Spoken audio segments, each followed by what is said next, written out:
Bonjour à vous, bienvenue au lycée du Bourget.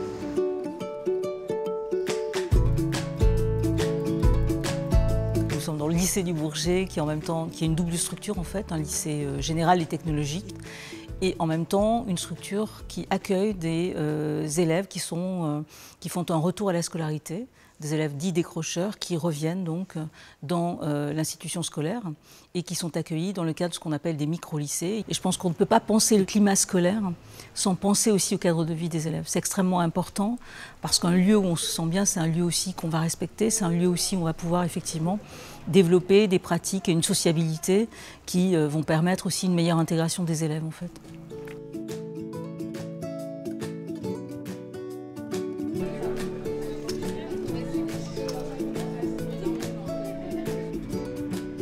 Ce que j'aime bien dans la cour, c'est la végétation, l'architecture. Le lieu que je préfère, c'est le CDI, parce que c'est un endroit confortable et c'est calme et c'est bien pour lire. Et comme j'aime bien lire, c'est l'endroit parfait pour moi.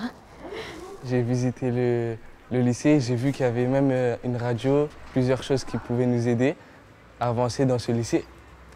C'est un lycée original aussi, parce qu'il y a une toiture végétale.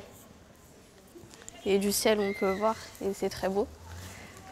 Très belle restauration au niveau du choix des matériaux, en même temps qu'on mis en valeur l'existant, l'architecture des années 30, en faisant entrer la lumière, avec un choix de matières, le bois, le verre.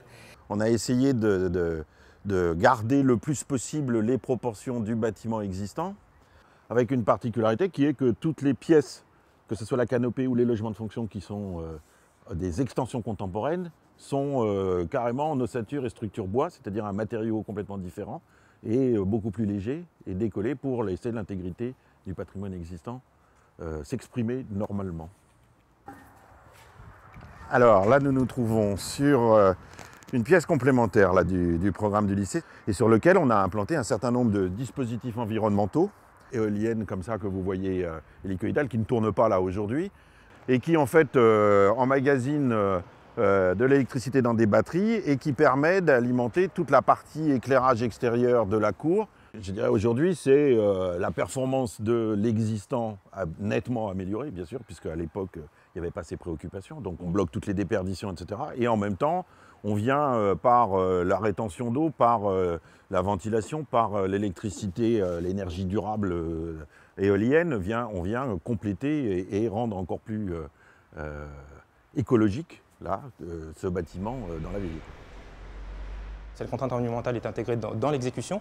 Lorsqu'on produit, on essaie d'être économe en eau, en énergie, on essaie de faire attention aux déchets qu'on utilise. Le tri des déchets est une donnée de base maintenant, donc les matériaux qu'on met en œuvre ont des qualités environnementales aussi. Elles sont suivies, elles sont faibles émissions de CO2. On y a mis notre cœur, on y a mis nos tripes, et puis on est vraiment fiers du résultat. La satisfaction a priori des utilisateurs qui sont dans un bel ouvrage, un bel outil pour apprendre.